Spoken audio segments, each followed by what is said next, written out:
Hello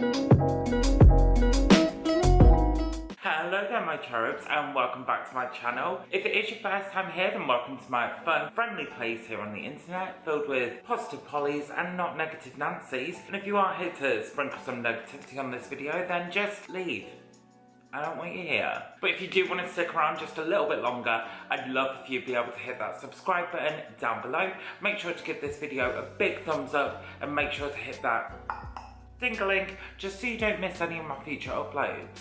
Thank you very much. So guys, I apologise so much that I've been so MIA recently. I don't think I've uploaded a video in about 2 and a bit weeks. I think this lockdown here in England has just really taken its toll on me. Honestly, my head has just felt so all over the place and a bit gobbledygook. I just haven't been in the right headspace, and if I'm not in the right headspace, I don't want to like perform to you guys because I just feel like everyone will be able to see that I'm like pretending. Yeah. But we're feeling much better now. We're back in the right headspace and I'm now completely ready now to give you guys exactly what you are after. As you can tell by the title of today's video, I'm going to be walking you through my March faves and fails. So previously how I've done this video is very much in an order of 10 from worst to best. And I've got quite a few products this month, so I kind of want to switch it up just a smidge, so I hope you enjoyed the new type of video. I'm going to be walking you through like what I've absolutely loved this month. Then we're going to go on to the bit of like meh categories. Stuff that I don't think is quite crap, and it's still worth the money, but you can just find better, in my opinion. And then last, I'll be showing you what I thought was absolutely diabolically shit. But as you guys know, to start off all my faves and fails videos, I like to tell you a little bit of something that I've really been enjoying that isn't beauty related. So you guys know from previous videos that I got sent a couple pair of socks from Shinny Socks. Guys, these blue ones, I've literally been living in them. I have been washing them, I promise. These are the most comfortable socks I've ever worn. And like I said in my other videos, with every purchase, 10% goes to mental health awareness, so I absolutely stand by that. And as well, guys, I have a promo code. I know, me. If you write the code CHERUBS in at checkout, you get 10% off these bad boys. Don't pass up on them, they are so comfy. Okay guys, and that's enough of that. So without further ado, let's get on into the video. I haven't really been doing eyeshadow too much quite recently, but if I have been, I've literally been reaching for these two. I literally love them. The formula's amazing. First of all, I have the Star Wars Mandalorian palette from Colourpop. This is everything I want in a colour scheme. I love greens. There's pops of neutrals in there as well. Let me swatch these out for you. So here guys, I have the first 6 shades. So I have Precious Cargo just here. It's kind of like a light greeny, limey colour. I'm dreadful at describing shades, clearly. Second, we have Right Hand Mando.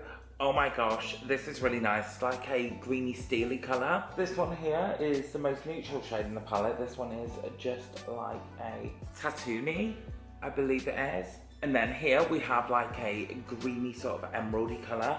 This one is Sippin' Soup. Here we have Babyface, which is kind of like a mossy greeny colour, maybe. And then this one, I don't know if it'll pick it up on camera, but it's kind of like a duochrome from like a bronzy to a greeny colour. This one is The Force, very Star Wars. And our last 3 shades of the palette, so we have Little Frog here. So this one is kind of like your true olive green. It has little flecks of shimmer through them, but I don't really notice them on the eye. Then we've got here Float to Your Crib, which is kind of like a grey toned green. It's a really unusual colour, but I really enjoy it.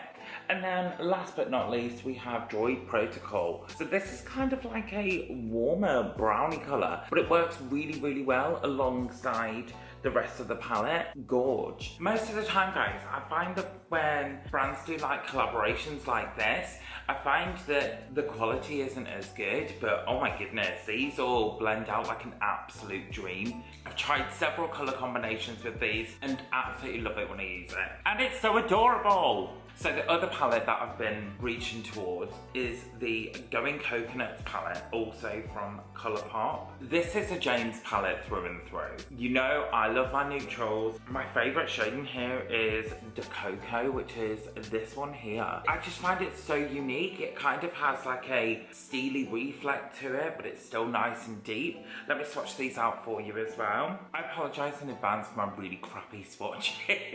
These sausage fingers have a mind of their own, baby. So, same as we did before, I've got the first stick. So here is a shredded, which is kind of like your beige tone colour. So I like to use this to set all over my lid. Second, we have Palm Reader. This is kind of like a silvery colour. It has kind of like a goldy reflect to it almost. And then we've got Cool Ladder, I believe that's how you pronounce it. This is literally like your transition-y neutral tone. Then we have Lovely Bunch.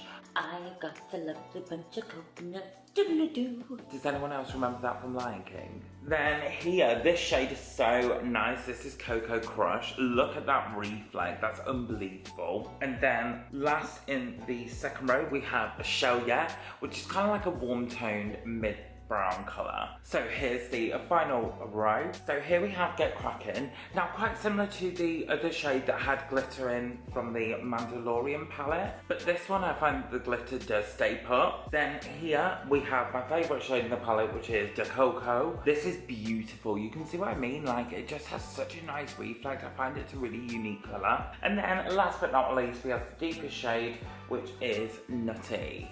I have thoroughly been enjoying this. They blend out like an absolute dream. I would say if you don't like very powdery shadows, you might not like these two. But personally, I don't mind a powdery shadow if it's going to blend out well on my eyes. And every single time I've used this and the other palette, I always come out with really, really nice looks. Yes, Colourpop. Okay guys, moving on. I've literally been loving this for a primer. This is the Forever Skin Veil SPF 20 Correct Illuminate and Moisturize. It kind of has like a beigey tone to it, but it doesn't leave a cast on the skin. It does end up translucent, but I've really been enjoying this. It really is super moisturising on the skin. It's also got the added SPF of 20 in there, but foundation goes on top of this gorgeously. It glides on and it just makes you look flawless and poreless. Really been enjoying this. And I can tell as we're getting into the warmer months of the year that I'm definitely going to be reaching for this. Next up we have the Lifter Gloss from Maybelline. I have mine in number 8 Stone. This really caught my eye probably on TikTok really. A lot of people were comparing this one to the Fenty Gloss. And I get it, but I prefer the Fenty Gloss, but I really, really like this. It's one of those glosses that you can literally throw on. It doesn't have huge lasting power, but I don't expect lasting power from a gloss. But the colour's gorgeous. It's almost like this warmy, browny, pinky colour. Browny, pinky, warmy, brown. You get it. But really, really moisturising. And I like the fact that it's got hyaluronic acid in it as well, because it really does plump the lips out. As we all know, it has been bitterly cold recently. My lips chap like a mother, and without this, I would have dry ass, crusty lips. But luckily, we're wearing a mask to cover it up, or else everyone would be like, oh, ooh. But this is the Leneige Lip Sleeping Mask. I have mine in the original berry. I can't recommend it enough. I literally take this with me everywhere around my flat. When I'm in bed, obviously use it to sleep with, but I use this throughout the day also as a lip balm. It stays on as well. I really don't like a lip balm if you like keep reapplying it because it's drying and then you reapply and it's dry, you reapply and it's dry. This one just kind of leaves a really nice layer over the lips, so you can see why it's really hyped up. Speaking of balms, this is the Multi-Use Do Everything Balm, fragrance free from Collection. Love this. Very similar to the Laneige one actually, but a lot cheaper. Like I said with the Laneige one, it kind of keeps your lips hydrated with like a layer over the top. I find that this does the same, and I think it was like £3 or £4. And you get a fair bit in here as well, but you can use this wherever you feel a bit dry, so on the elbows, literally anywhere. I've really been enjoying this as a lip balm. I like something if it has that nice layer to it as well. I want to have them DSLs, baby. Another product from the drugstore that I've literally been raving about. I know, what's happened with James? Drugstore, who's she? I think lockdown's just made me venture out a little bit more. This is the Simple Radiance Booster SPF 30. I've really been enjoying this. I would say if you've got dry skin, I think you'd enjoy this. There's been a lot of times where I've used SPFs and they kind of leave like a mattifying cast over the skin. I don't know if anyone else has had that before, but this doesn't leave that. I also find that this doesn't really have a flashback to it either. It says to use about 5 drops. Not gonna lie, I'd probably use about 5 milliliters. Okay, not that much, that's a bit excessive, but you get the gist. If you're dry, I think you'd really enjoy this. I do use an SPF underneath it. I kind of use this as what it's described, a radiance booster. And it does, it gives you that radiance. Okay, I don't know why I'm choosing to talk about this product, because I'm not going to be able to describe it at all. But we'll give it a good go. Next I have the Charlotte Tilbury Scent of a Dream perfume. Look at this bottle. Gorgeous. She looks expensive, I feel expensive. They do say that a fragrance obviously is very personable. This kind of has like a citrusy smell to it. It's quite summery. I find that it's quite fresh. It lasts on my skin a really long time. So this has a little bit of violet in there, I think. And I find that the violet really comes out on my skin. But I know quite a few people that have worn this and really don't like it. But I know quite a few people that have worn this and really do like it. Now I'm one of those people that really do like this. A little bit goes a long way. I think I put about 3 sprays on and you can smell it all throughout the day. I like to put it on my scarf and jackets as well, because I find that it just sticks to the fabric really well. But look at that for packaging. Oh, come on, Charlotte. Then last but not least, in my favourites, oh my goodness. Oh yeah, the hand's healing well, guys. Oh my goodness, this stuff floored me. I heard Jessica Braun talking about it here on YouTube, and I'd heard her speaking about it for quite a long time, and I thought, you know what, I'm feeling quite dubious about the whole thing, so I'm going to take the plunge. This is the Misha Perfect Cover BB Cream SPF 42. You can tell how much I've used this, because the writing's like wearing off. Holy smokes. I think it was like 10 to 15 pounds on Amazon. This is unbelievable. You can blend this out with fingers, sponge, brush, brick, phone, anything close to you. This always looks amazing. Whatever primer I pop this on top of, it looks incredible. Like I said, whichever way I apply it, it looks incredible. I've had compliments galore on my skin. Underneath the mask, I would say that you would need to set it quite well because it is quite luminous, it is quite glowy. It's a Korean makeup brand. Only thing that's so annoying about this is the shade range. It's not the worst Korean shade range that I've seen, but it's definitely not great. So I use 23 Neutral Beige. If you can find a shade in this, believe me, you will not put it down. I think now I'm just comparing every foundation to this because of the way that this just sits on the skin. My skin looks airbrushed. It looks flawless, it looks healthy, it looks juicy, which is what I want. A phenomenal product. Okay then guys, let's get into the Mare category. First of all, I'm gonna start off with the Ultra Glossy Lip from Colourpop. This is in the shade Rattler. Okay, the colour is beautiful. It's like a warmy, pinky, brownie. We see a theme here. James likes a pinky brownie sort of glossy colour. This has amazing lasting power for a gloss. So I will give it credit where credit is due, and you get some credit for that, girl. Only thing I do not like about this is the applicator. It's like a little brush, so it's quite difficult to get the gloss on fully, just because it is a thicker consistency. So it does take a while to like really get it on. That's the reason it's kind of in the Mare category, because I want to be able to put makeup on super quick, and with this it takes a little bit longer, but I'll let it off because the lasting power is beautiful. Next up, I have the Collection Lasting Perfection Glow Foundation. I have mine in the shade 6 Cashew. Okay, this foundation looks beautiful on the skin. It really does. I cannot knock it. But the reason it's in the Mare category is it takes a little bit longer to really blend it out onto the skin, because it is, I thought it was going to be really runny. Oh no, this stuff is thick. She's a thick girl. She doesn't look thick on the skin, which is great because I don't want anything to look cakey. It is super glowy, which I thoroughly appreciate. It is more of like a full coverage, but I tell you what this reminds me of, if any of you have ever tried it. I can't remember what it was called, whether it was called like the Do You foundation, maybe, from Too Faced. I'll leave a photo up here. If you've tried that before, this is exactly like that. And I really enjoyed that foundation, but that foundation had very mixed reviews. I find that the colour works really well on me. When I first apply it, it almost looks too light, but it really oxidizes. So I would say go lighter than what you think.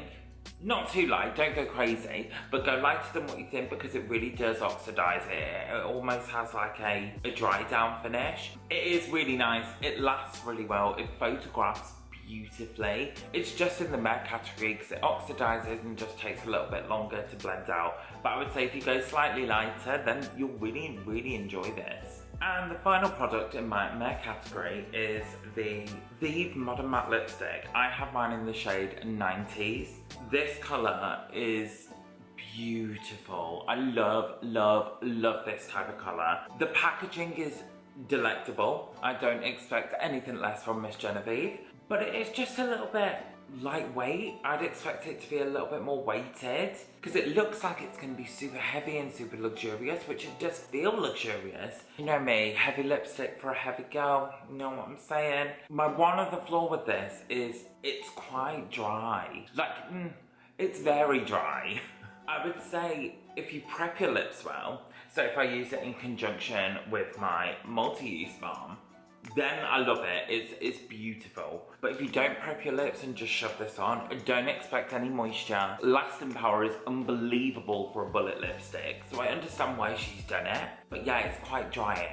But just prep well, get the results. Don't prep well, Sahara Desert. You see where I'm going? Okay guys, and my final category is the, my god, that was shit. I only have one product to talk about, and oh my god, it's bloody awful. So I have the Prep and Blur Stick from e.l.f. I'm someone who has quite large pores around these areas of my face, and so I thought that this was going to answer all my prayers and was just going to fill in that pore area. No. It really doesn't fill in the pore area, so it doesn't blur. It does prep. It kind of offers a nice soft matte finish to the skin, which feels really, really nice. But yeah, I just expected it to really blur them pores, and it just didn't. I think the packaging's flimsy. Like, it just came straight out. Odd. Yeah, this was just a whole load of crap. Nada. Well guys, that is everything that I've been loving, metting and hating throughout March. I really hope you enjoyed the video. Like I said at the beginning, please give the video a big thumbs up and please leave a comment down below. Just a quick reference, I am trying out the Good Apple foundation from KVD today. That's what I have on my skin. There'll be a review coming very soon. I just like to try my products before I give you a juicy review, just so I can let you know absolutely everything that there is needed to know. As in every video, everything will be left down below in the comment box. And if you are wondering about anything else that I'm wearing on my face today, that will also be listed down below. Remember to give me a follow on Instagram if you haven't already, at catfish_beauty. But that is enough drivel from me today, guys. So until the next one, guys, stay safe.